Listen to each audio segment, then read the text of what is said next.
السلام علیکم ورحمۃ اللہ وبرکاتہ۔ شروع اللہ کے پاک نام سے جس کے قبضہ قدرت میں میری جان ہے۔ تمام سامعین کو میرا سلام۔ امید ہے آپ صحت اور ایمان کی بہترین حالت میں ہوں گے۔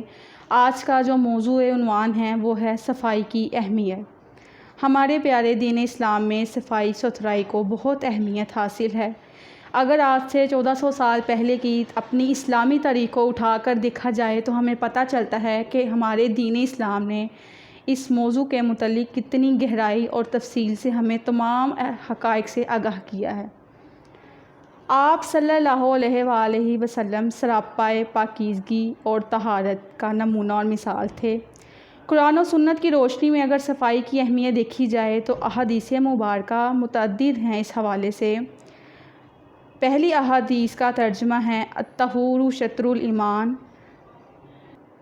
الطہور شطر الایمان، صفائی نصف ایمان ہے۔ دوسری حدیث مبارکہ ہے مومن ناپاک نہیں ہو سکتا۔ ایک اور حدیث مبارکہ ہے کہ پاکیزگی کے بغیر نماز قبول نہیں ہوتی ہے۔ اگر ہم ان احادیث مبارکہ کی روشنی اور گہرائی میں جائیں تو ہمیں پتہ چلتا ہے کہ ہمارے ایمان کی بنیادی شرط صفائی ہے، کہ صفائی کے بغیر ہماری عبادات بھی قبول نہیں ہوتی ہیں۔ اور سب سے اہم بات کہ مومن ناپاک نہیں ہو سکتا ہے، کہ ہم ناپاک نہیں ہو سکتے ہیں۔ آپ صلی اللہ علیہ وآلہ وسلم نے فرمایا اللہ پاک ہے اور پاکی کو پسند فرماتا ہے۔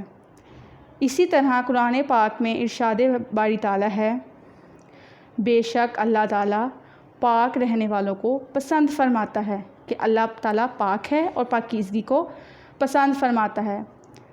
آپ صلی اللہ علیہ وآلہ وسلم نے فرمایا بندے کو چاہیے کہ وہ جسم اور لباس کے ساتھ ساتھ اپنے روح، اپنے نفس، اپنے سوچ اور اپنے افکار کی پاکیزگی کو بھی اختیار کرے، کیونکہ احادیث مبارکہ ہے تمام اعمال کا دار و مدار نیتوں پر ہے۔ ہمیں چاہیے کہ ہمیں اپنی سوچ اور افکار کے ساتھ نیت بھی پاکیزہ اور اعلیٰ ہونی چاہیے، کیونکہ نیت کے پیچھے ہی ہمارے اعمال چھپے ہوئے ہوتے ہیں۔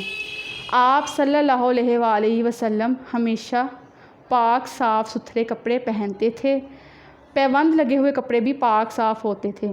حضرت ابو ہریرہ رضی اللہ عنہ سے روایت ہے کہ آپ صلی اللہ علیہ وآلہ وسلم مجلس میں اپنے صحابہ اکرام کے ساتھ بیٹھے ہوئے تھے۔ ایک شخص آیا جس کا حلیہ ابتر تھا، بال مٹی اور گرد سے اٹے ہوئے تھے۔ آپ صلی اللہ علیہ وآلہ وسلم نے اپنا چہرہ مبارک رخ روشن پھیر لیا، جس سے صحابہ اکرام نے پوچھا کہ ایسا کیا ہوا؟ آپ صلی اللہ علیہ وآلہ وسلم نے فرمایا کہ اسے کہو کہ اپنا حلیہ درست کرے۔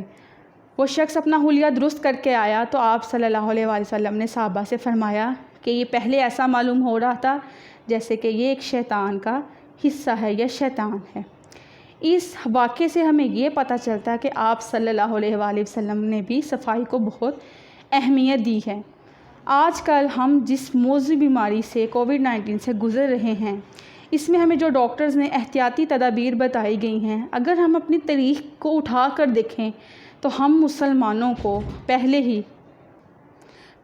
ہمیں وضو اور غسل کے فرائض اور ان کے طریقے کے بارے میں بتایا ہے۔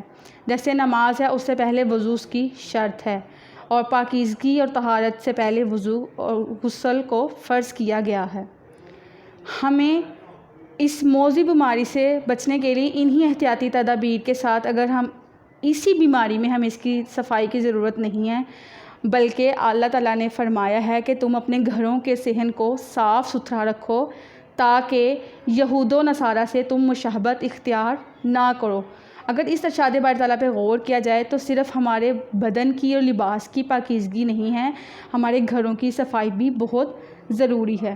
اگر اس بیماری کے حوالے سے دیکھا جائے تو ہمیں ہمارا جو دین مذہب ہے اسلام، وہ ہمیں ہر طرح کی صفائی پہ زور دیتا ہے۔ آخر میں میری دعا ہے کہ اللہ تعالیٰ ہمیں ان تمام تعلیمات پر عمل کرنے کی اور اس جیسی تمام موذی بیماریوں سے بچائے رکھے اور ہمیں اس سے نجات دے۔ آمین۔ وما علینا الا البلاغ المبین۔ جزاک اللہ۔